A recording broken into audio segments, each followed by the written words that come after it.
Hare Krishna, welcome everyone. Good to see you all. Tonight we're continuing with our study of Bhagavad Gita as it is by His Divine Grace A.C.Bhaktivedanta Swami Prabhupada. Tonight we'll begin chapter 8. Chapter 8 is entitled Attaining the Supreme.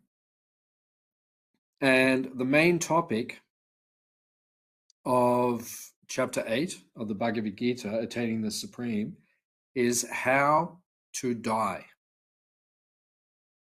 how to leave this mortal frame, how to leave this material world, which is something which all of us are going to have to deal with at some point in time, sooner or later. So attaining the Supreme will give the devotee of Krishna the knowledge of how to leave this material world and to transcend this material energy and return home back to Godhead. So we'll begin the study of chapter 8. And as usual, if you have any questions, any comments as we go, then please ask.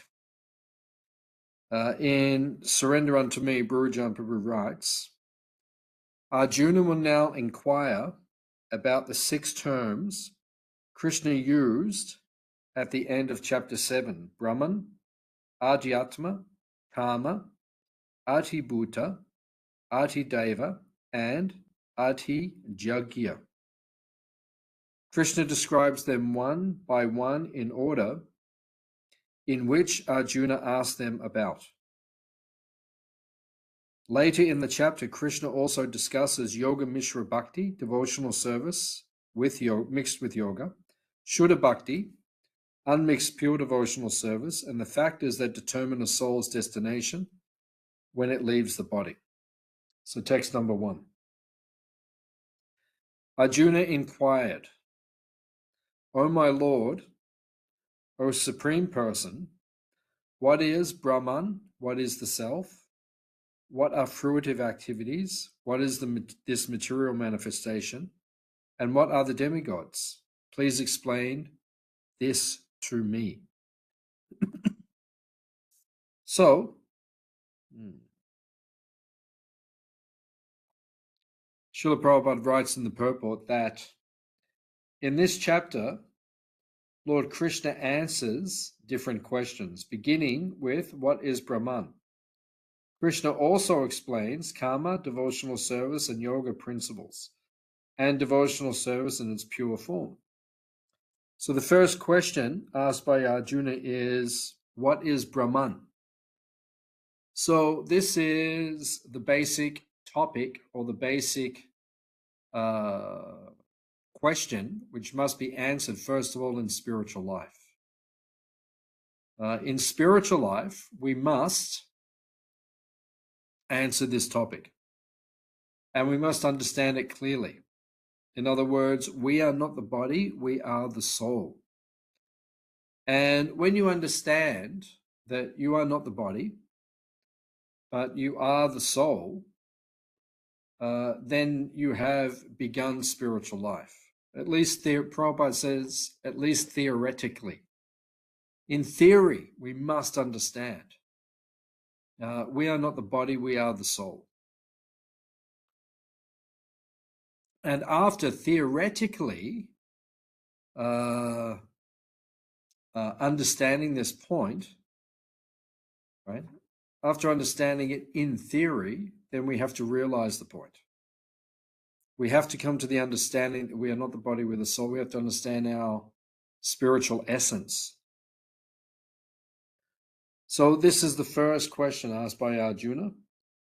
And Krishna explains this point throughout the Bhagavad Gita. And it is the beginning of spiritual life. Srimad Bhagavatam begins the same way, by understanding the difference between Sat and Asat.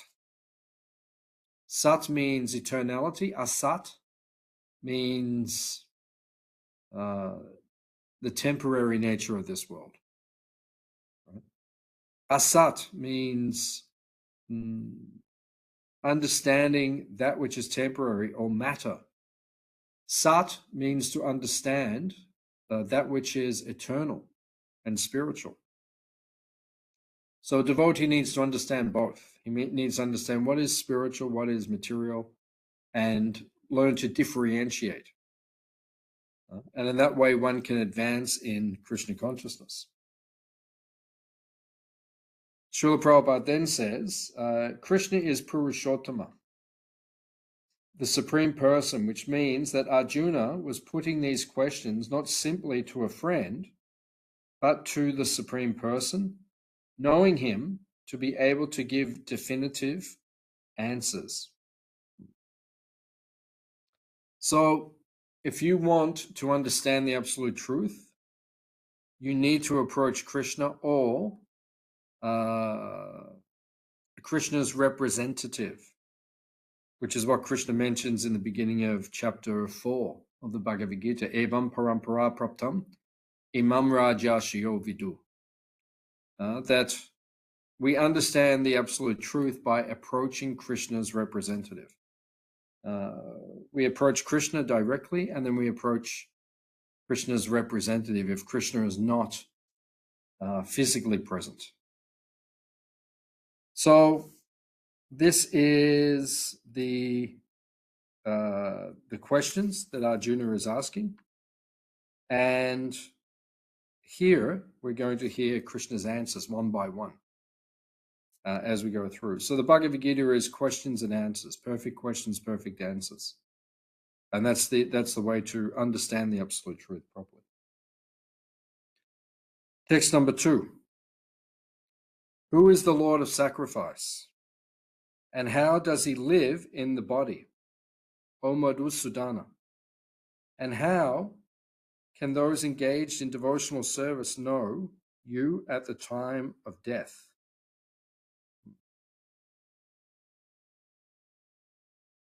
So in the next 2 verses, Krishna will quickly answer Arjuna's first 6 questions.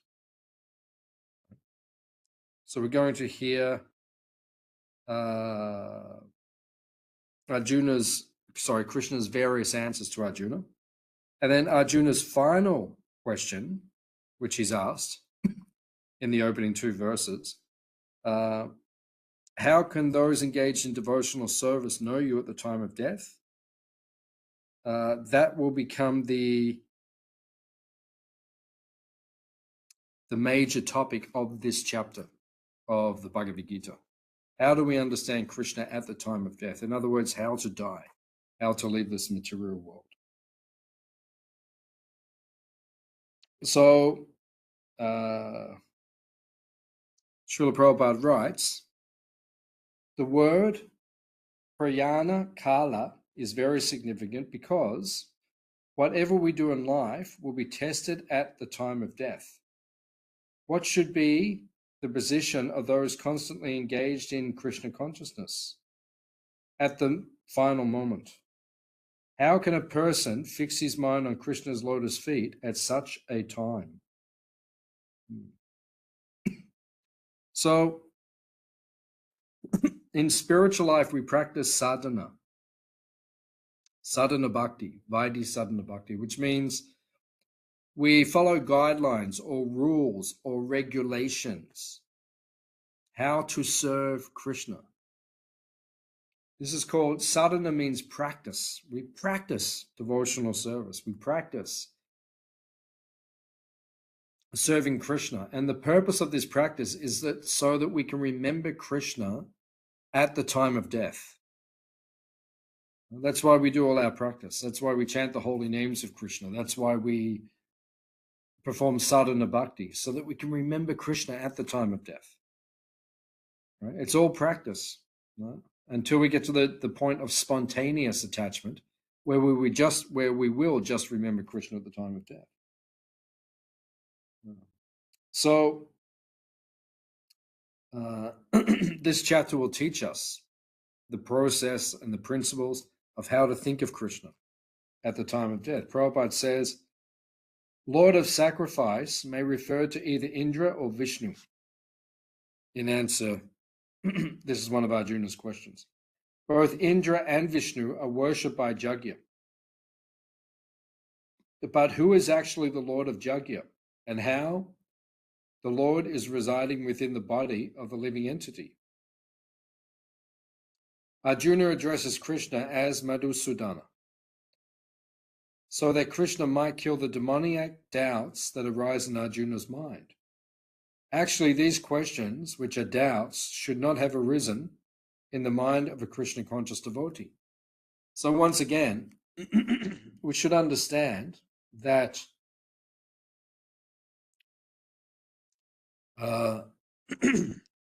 Krishna's we should understand that Krishna is speaking the Bhagavad Gita to Arjuna for our benefit. Arjuna is a Krishna conscious devotee. He is a Prema Bhakta. He is one of Krishna's eternal Nityaparikas, one of Krishna's associates. So there is no chance that Arjuna will ever forget Krishna. That's not possible. Right? It's not possible for Arjuna to forget Krishna, but we have forgotten Krishna. So therefore, the Bhagavad Gita is being spoken to us and for us by Krishna. So Arjuna is asking the questions, Krishna is giving the answers for this reason, so that we can transcend this material energy once and for all.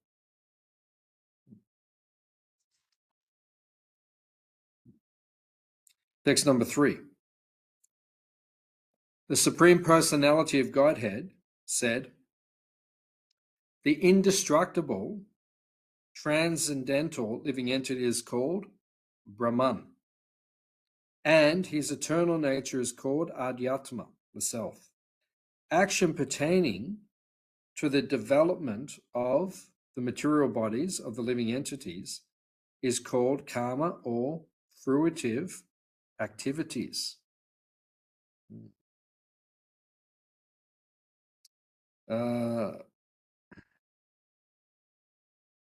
So here Krishna is answering 3 of Arjuna's questions. First question, what is Brahman? So Krishna says, the indestructible transcendental living entity is Brahman. Then what is the self? And Krishna says, his eternal nature is called Adhyatma, the self. The self is the spiritual spark or the living entity.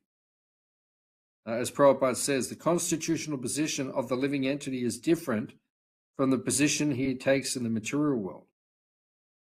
So the self, Jivera Swarupa Hoy Krishnera Nichadas, Lord Chaitanya explains, who are we? The self is the eternal servant of Krishna. We are spiritual and we are Krishna's eternal servant. And the third question is, what is karma? And Prabhupada says, when the living entity is in material consciousness, he has to take on various bodies in the material world. That is called karma, or varied creation by the force of material consciousness. That is karma. Karma means when you perform material activities in this world.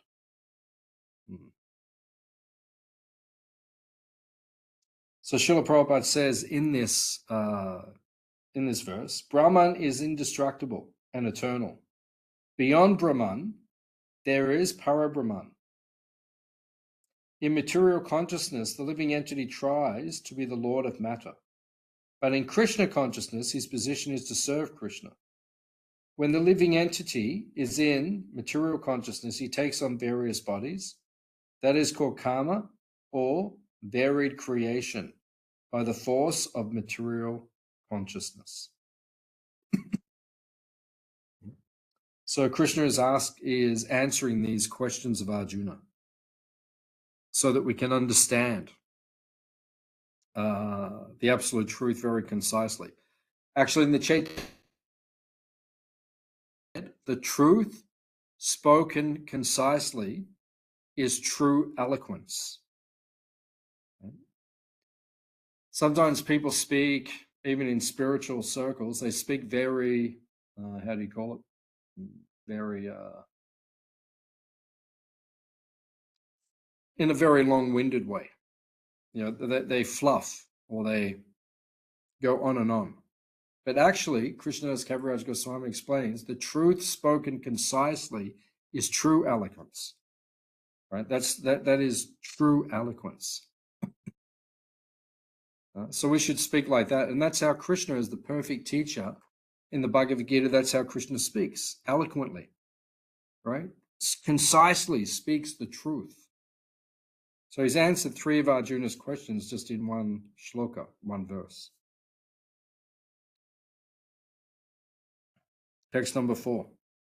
O best of the embodied beings, the physical nature, which is constantly changing, is called Adhibhuta, the material manifestation.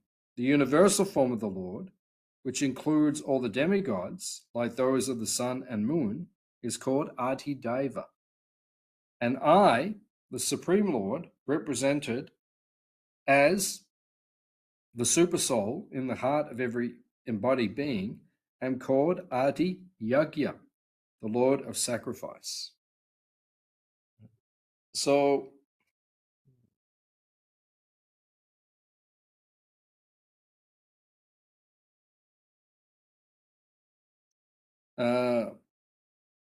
here, the first question is, what is Adhibhuta? Prabhupada says the physical nature is constantly changing. Material bodies generally pass through 6 stages. They are born, they grow, they remain for some duration, they produce some byproducts, they dwindle, and then they vanish. This physical nature is called Adhibhuta and is created at a certain point and will be annihilated at a certain point. Krishna is the ultimate governor of the ever-changing material nature. So this physical nature is called Adhibhuta. What is the nature of this material world? It means that everything is changing constantly. Birth, death, old age, disease, there are constant changes in this material world. That does not exist in the spiritual nature, right? Prabhupada's guru says, Bhaktisiddhanta Saraswati Thakur, he says that birth, death, old age, and disease are conspicuous by their absence in the spiritual world. There is no birth, death, old age, disease. They do not exist in the spiritual world.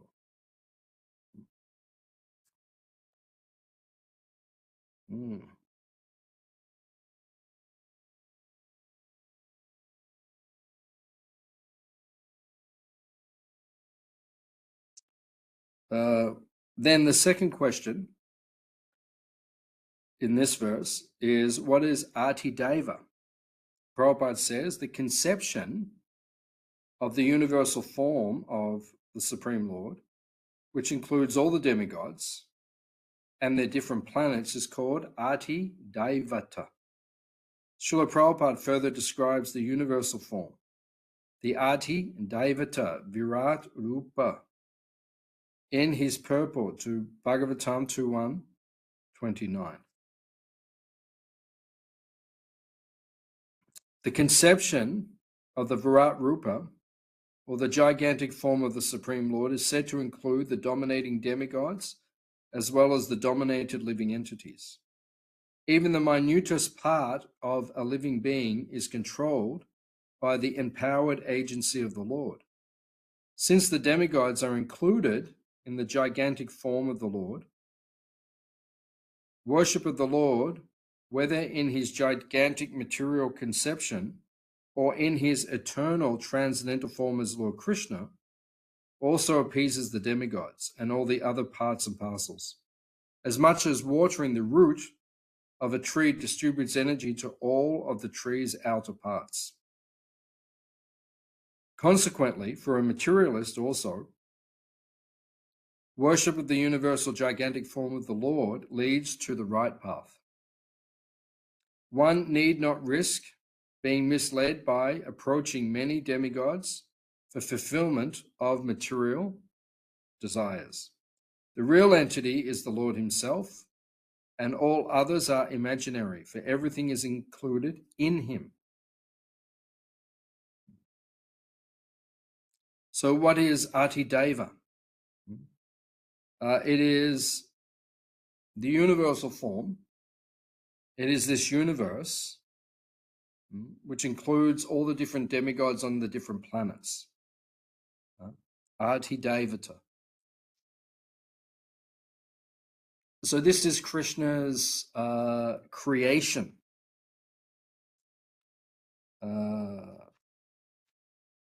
Krishna's creation includes all of the demigods and all of the living entities within this material world. So Krishna is giving a very succinct understanding of his creation. And then the next question is, who is the Ati Jagya?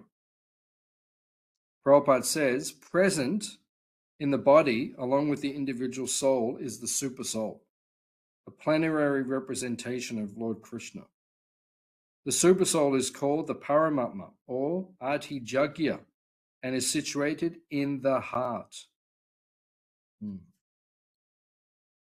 So Krishna is giving the understanding of the super soul, his creation, the living entities who enter into the creation. He's speaking about the entire absolute truth in, well, at least the material energy and how it functions with the super soul and the jivas within one verse. Prabhupada says in this verse, the physical nature is constantly changing. It is called Adibhuta. The universal form is called Adidevata. Paramatma is called Adhijagya. The functions of these different manifestations of Krishna automatically become clarified for the pure devotee.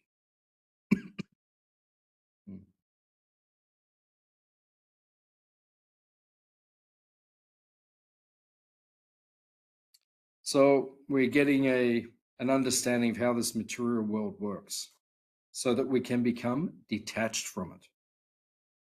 Because it is just a temporary abode which we find ourselves in at this point in time.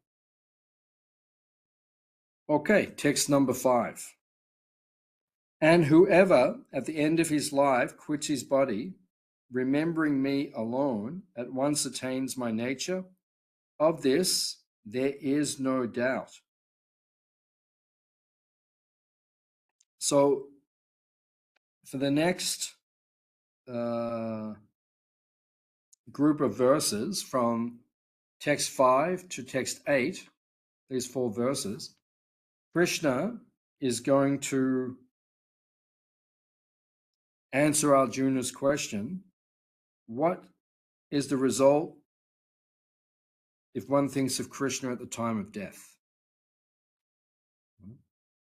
So in other words, how to die in this material world.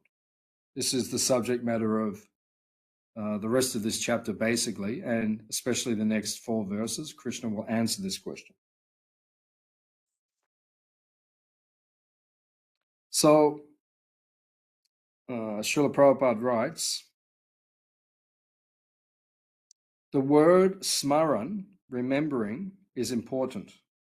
Remembrance of Krishna is not possible for the impure soul who has not practiced Krishna consciousness in devotional service. Therefore, one should practice Krishna consciousness from the very beginning of life. If one wants to achieve success at the end of his life, the process of remembering Krishna is essential. Therefore, one should constantly, incessantly chant the Maha Mantra. A very beautiful commentary by Srila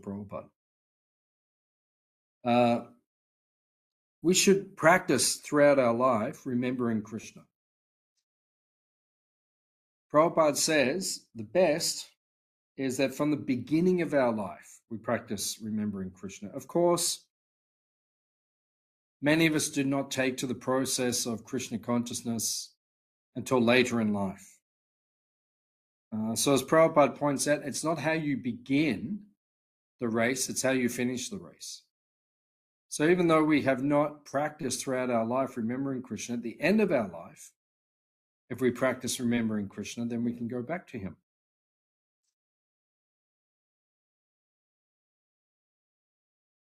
So what is the best way to remember Krishna? The best way to remember Krishna is chanting the Hare Krishna Maha Mantra. This is said to be the best way to attain Vila Smaranam. This is explained by Jiva Goswami in the Bhakti Sandarbha, I believe. That the goal of Krishna consciousness is to always remember Krishna and never forget him. What is the most effective way to always remember Krishna? It is by chanting the holy names of Krishna. In Kali Yuga, that will lead the mind to eventually think of Krishna. So that is the process which we need to practice.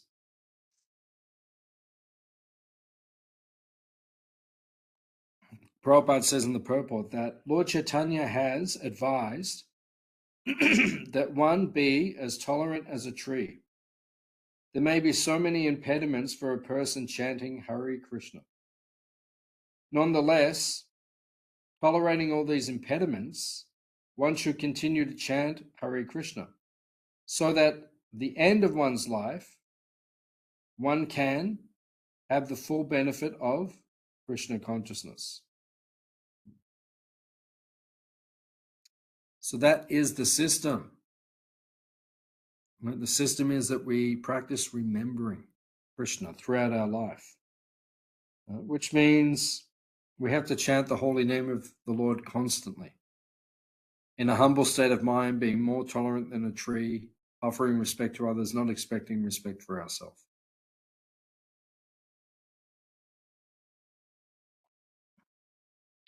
Text number 6. Whatever state of being one remembers when he quits his body, O son of Kunti, that state he will attain without fail.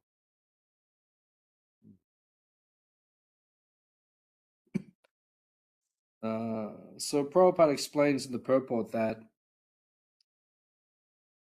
one's thoughts during one's life accumulate to influence one's thoughts at the moment of death. So this life creates one's next life. If one lives in the mode of goodness and always thinks of Krishna, it is possible to remember Krishna at the end of one's life. That will help one be transferred to the transcendental nature of Krishna. If one is transcendentally absorbed in Krishna's service, then his next body will be transcendental, not material. Therefore, the chanting of the Hare Krishna is the best process for successfully changing one's state of being at the end of life. So, this is the goal of human life. To practice thinking of Krishna.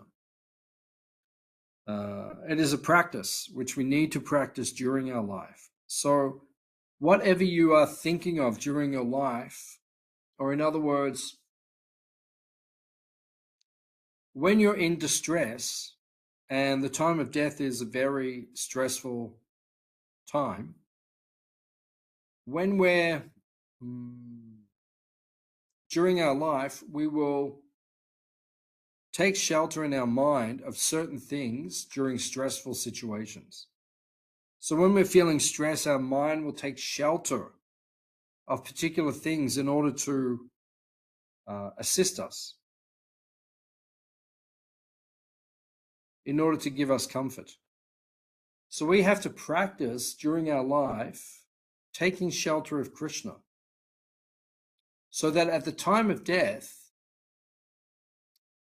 when the mind is disturbed and the mind is looking for shelter, it will go to Krishna. as opposed to some material thing.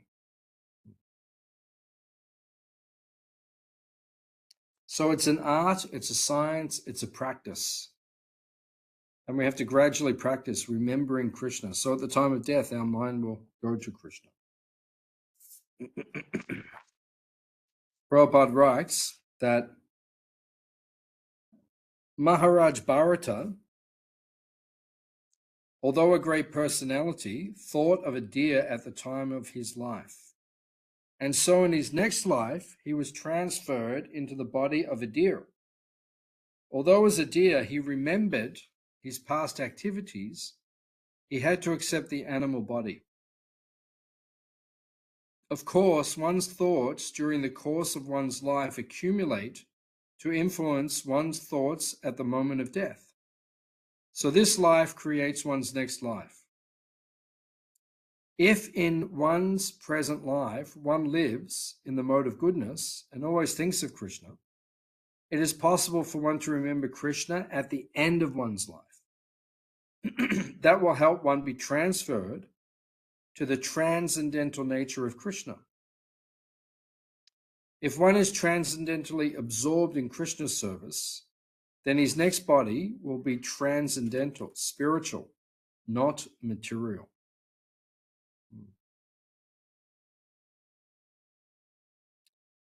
So this is the basic principle. The basic principle is to remember Krishna, practice remembering Krishna, and then at the time of death, we will naturally, our mind will take shelter of Krishna. Text number 7. Therefore, Arjuna, you should always think of me in the form of Krishna, and at the same time, carry out your prescribed duty of fighting. With your activities dedicated to me, and your mind and intelligence fixed on me, you will attain me without doubt.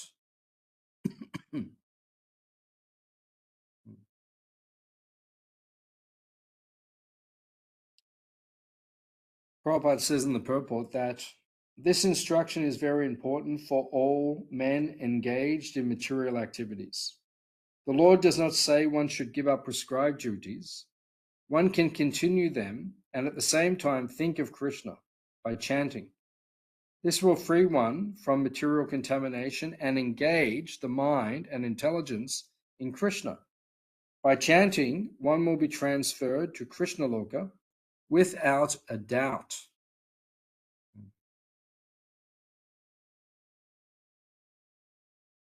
So we don't have to artificially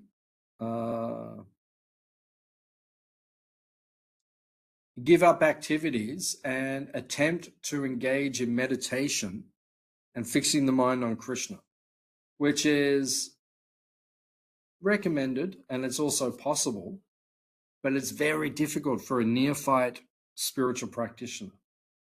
It's much more effective for someone who's still under the control of the material energy. It is much more effective to act within this world, but while acting in this world, one meditates upon Krishna. To sit down and just do meditation, it's very difficult for most of us. To chant more than 16 rounds a day is difficult for most of us. So therefore, we are encouraged to act in Krishna's service and to fix our mind on Krishna while acting, while doing our service.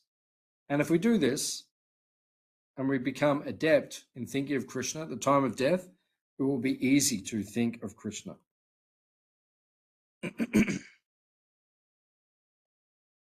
Text number 8. He who meditates on me as the Supreme Personality of Godhead, his mind constantly engaged in remembering me, undeviated from the path, he, or Pata, is sure to reach me.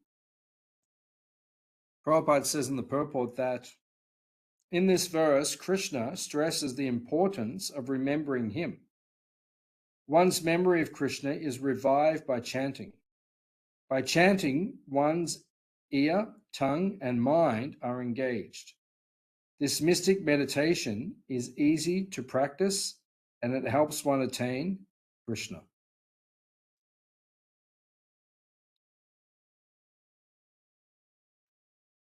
So we need to practice remembering Krishna throughout our life.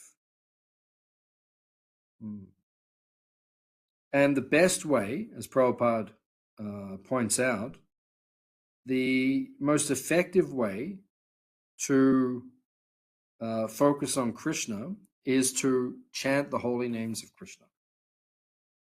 Right. And by this process, Prabhupada is emphasizing again and again in each of these verses, what is the most effective way to think of Krishna, to remember Krishna? Right? It is to chant the holy names of Krishna.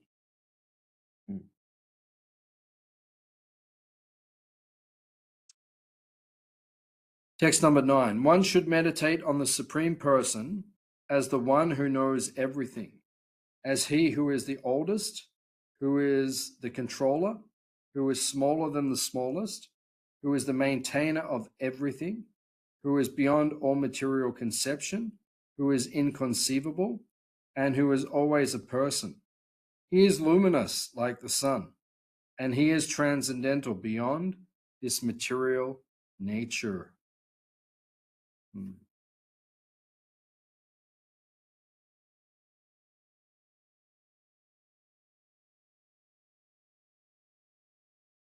So, Prabhupada mentions in the purport that the process of thinking of Krishna is mentioned in this verse. The foremost point is that he is not impersonal. One cannot meditate on something impersonal. That is very difficult. The process of thinking of Krishna, however, is very easy and is factually stated herein.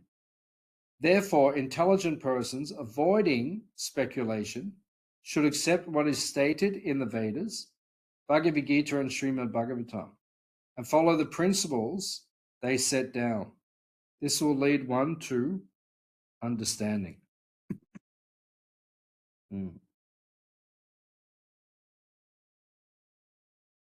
So this is Krishna's summary of how we should meditate on him, how we should give up our attachment to this material world and focus our mind on him. Gurujan Prabhu then says, in text 10 to 13, Krishna will explain the practices of these yogis, who are also described in Bhagavad Gita 7:29. So, which yogis is Krishna referring to?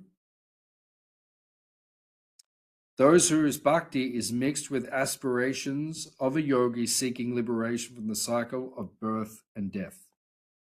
So text number 10.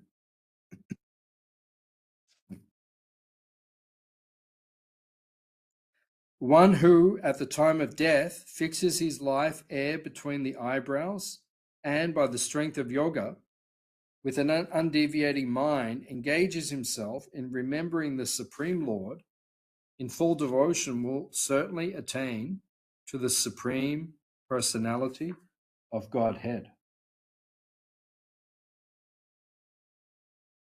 So, Prabhupada says, at the time of death, the mind must be fixed in devotion to Krishna, because a pure devotee is always engaged in Krishna consciousness.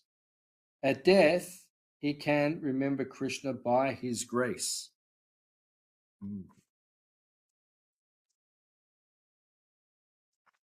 So, whichever path we take, the goal is to remember Krishna at the time of death. The yogis, they practice the Ashtanga Yoga process. In other words, they engage in an inactive spiritual practice, which leads them to focus the mind on Krishna. That is not easy for people in the Kali Yuga. Therefore, those in the Kali Yuga are recommended to perform devotional service, devotional activities dedicated for the pleasure of Krishna, and to chant his holy name constantly. And in this way, they become purified in due course of time.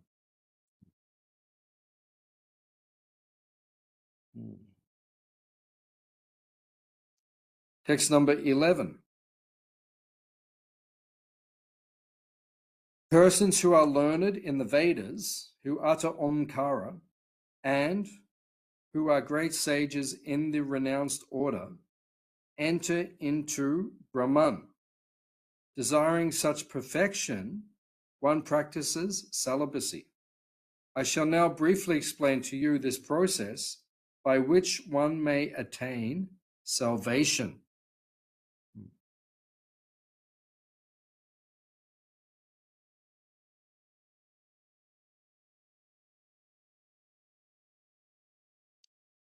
So in the purport, Prabhupada explains, Krishna has recommended the practice of Sat Chakra Yoga, in which one places the air of life between the eyebrows, Brahman. Although one without a second has various manifestations and features, especially for the impersonalists. The syllable Om is identical with Brahman. Krishna here explains the impersonal Brahman, in which the renounced order of sages enter. So, Prabhupada then says, the practice of celibacy is very essential for spiritual advancement. But at the moment, such brahmachari life is not at all possible. The social construction of the world has changed so much that there is no possibility of one's practicing celibacy from the beginning of life. Unless one practices celibacy, advancement in spiritual life is very difficult. Therefore, Lord Chaitanya has announced that in Kali Yuga, no process of realizing Krishna is possible except chanting Hare Krishna. So this is the process. The process is chanting the holy names of Krishna. Otherwise, it's very difficult to, as is mentioned in this particular verse, to practice celibacy, to meditate on the Brahman, to chant Om, to attain perfection. That path is very difficult. But Lord Chaitanya's Sankirtan movement is such that one can simply live in household life. He can have husband or wife and children, and one can focus on serving Krishna.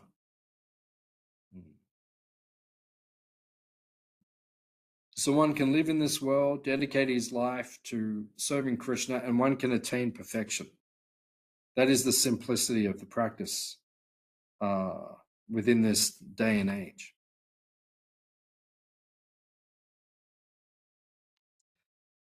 Text number 12. The yogic situation is that of detachment from all sensual engagements, closing all the doors of the senses and fixing the mind on the heart and the life air at the top of the head. One establishes himself in yoga. After being situated in this yoga practice and vibrating the sacred syllable Om, the supreme combination of letters, if one thinks of the Supreme Personality of Godhead and quits his body, he will certainly reach the spiritual planets. So it's a very powerful verse. And Prabhupada says in the purport,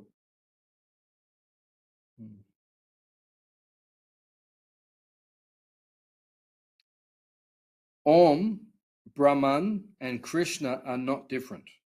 The impersonal sound of Krishna is Om, but the sound Hare Krishna contains Om. If one quits his body, chanting Hare Krishna, he certainly reaches Goloka Vrindavan.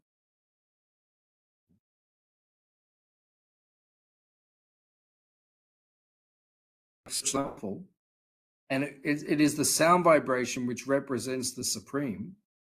However, when one chants the Hare Krishna mantra, Prabhupada says Radha and Krishna are dancing on the tongue, and one will enter into a stage of bliss in which one transcends this material world once and for all.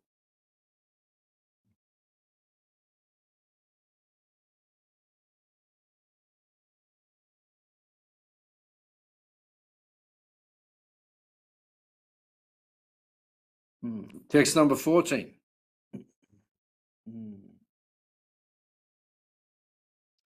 For one who always remembers me, without deviation, I am easy to obtain. O son of Prita, because of his constant engagement in devotional service.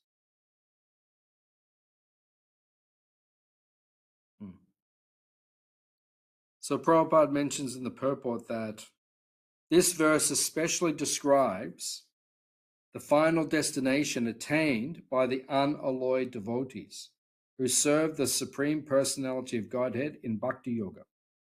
Previous verses have mentioned 4 different kinds of devotees: the distressed, the inquisitive, those who seek material gain, and the speculative philosophers. Different processes of liberation have been described: Karma Yoga, Jnana Yoga, and Hatha Yoga. The principles of these yoga systems have some bhakti added, but this verse particularly mentions pure Bhakti Yoga, without mixtures of Karma, Jnana, or Hatha. As is indicated by the words Ananya Chetaha, in pure Bhakti Yoga, the devotee desires nothing but Krishna. A pure devotee does not desire promotion to heavenly planets, nor does he seek oneness with the Brahma Jyoti, or salvation or liberation from material entanglement. A pure devotee does not desire anything. In the Chaitanya Charitamrita, the pure devotee is called Nishkama, which means he has no desire for self-interest. Perfect peace belongs to him alone, not to them who strive for personal gain. Whereas a Jnana Yogi, Karma Yogi, or Hatha Yogi has his own selfish interests, a perfect devotee has no desire other than to please the Supreme Personality of Godhead. Therefore, the Lord says that for anyone who is unflinchingly devoted to him, he is easy to attain.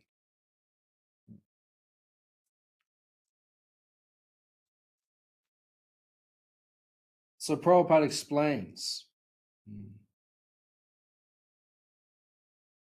the special qualification of the pure devotee is that he is always thinking of Krishna without deviation, without considering time or place. There should be no impediments. Krishna is especially inclined to those who always serve him without deviation. For such a devotee, Krishna is easily attained.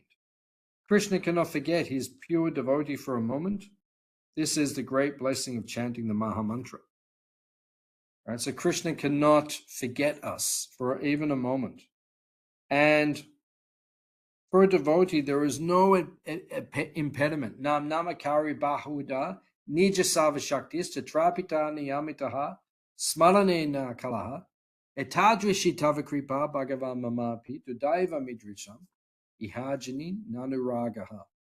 Lord Chaitanya teaches us that there are no hard and fast rules for chanting the holy names of Krishna. Right? We can chant the holy names of Krishna in any time, place, or circumstance. Right? As Prabhupada says here, there are no impediments. The only impediment is our lack of desire to remember Krishna.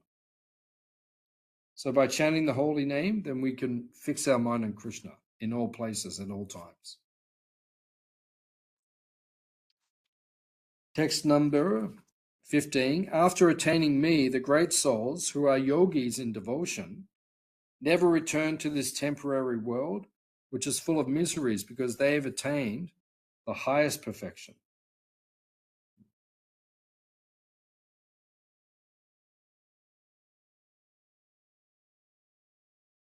So Prabhupada is explaining that one who surrenders to Krishna loses his desire to take birth in this material world again. That is the proof of how much we are advancing in our Krishna consciousness. If we're truly advancing in Krishna consciousness, we will be losing our desires to take birth again in this material world, right? And the only desire which will be manifesting in our consciousness is to serve Radha and Krishna perpetually in this material world.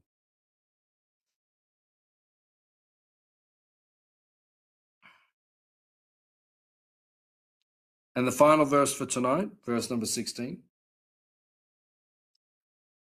From the highest planet in the material world down to the lowest, all are places of misery wherein repeated birth and death take place.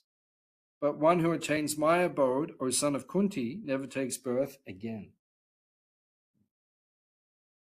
And Prabhupada says in the purport, all kinds of yogis eventually have to attain devotional perfection in bhakti yoga before they can go to Krishna's abode and never return. Those who attain the highest material planets are again subjected to repeated birth and death. So it's very clear from Prabhupada's purports and from Krishna's instructions in this 8th chapter so far that the goal of life is to fix the mind on Krishna. And if we remember Krishna at the time of death, we will attain his abode. But if we have selfish material desires, we'll be born again within this material creation. So I'll stop here. Are there any questions or comments on what we discussed?